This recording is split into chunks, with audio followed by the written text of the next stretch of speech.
पूर्व संध्येला लाडक्या बहिणींना जुलै महिन्याचा हप्ता मिळणार आहे। महिला आणि बाल विकास मंत्री आदिती तटकरे यांनी ट्विट करत ही माहिती दिलेली आहे। रक्षाबंधनाच्या पूर्व संध्येला सर्व पात्र लाडक्या बहिणींच्या बँक खात्यात सन्मान निधीचे 1500 रुपये जमा होणार आहेत। त्यामुळे आता लाडक्या बहिणींना ही रक्षाबंधनाची भेट मिळणार आहे। मंत्री आदिती तटकरे यांनी ट्विट करत ही माहिती दिलेली आहे।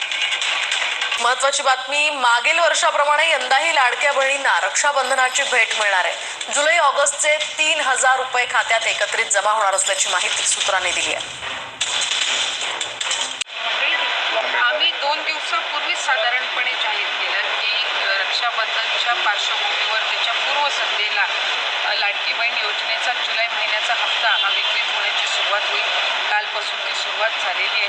त्याच्यामुळे पुढच्या 2-3 दिवसाच्या कालावधीमध्ये पात्र लाभार्थ्यांच्या खात्यामध्ये हे लाभ आपल्याला गेलेले पाहायला काही मुंबई अकाउंट आहेत आणि काही एखाद घरातल्या 4-4 महिलांनी अकाउंट काढलेले आहेत, तर त्यांना लाभ तो मिळणार। एक डेटा आहे जो माहिती व शिक्षण विभाग तंत्रज्ञान विभागाने आमच्याकडे दिलेला आहे। त्याचा संपूर्ण त्या ठिकाणी 15 दिवसाचा कालावधी ही साधारणपणे आम्हाला ग्राउंड लेवलची स्क्रुटिनी करायला लागणार आहे आणि तो कालावधी झाल्यानंतर तो आकडा किती आहे हा त्या ठिकाणी निश्चित करता येईल।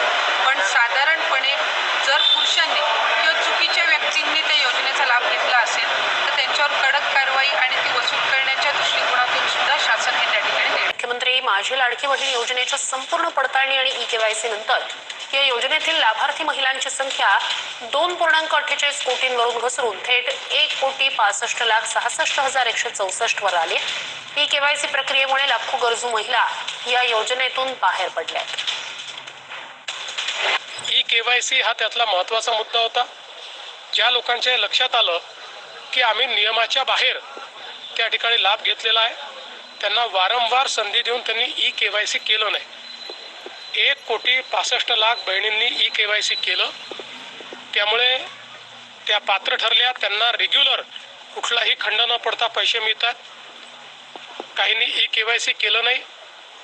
अनेक लाखो बहिणींचं त्या ठिकाणी असं लक्षात आलं की इन्कम टॅक्स पेई परिवार आहे, आपल्या याच्यात इन्कम टॅक्स पेई चालत नाही।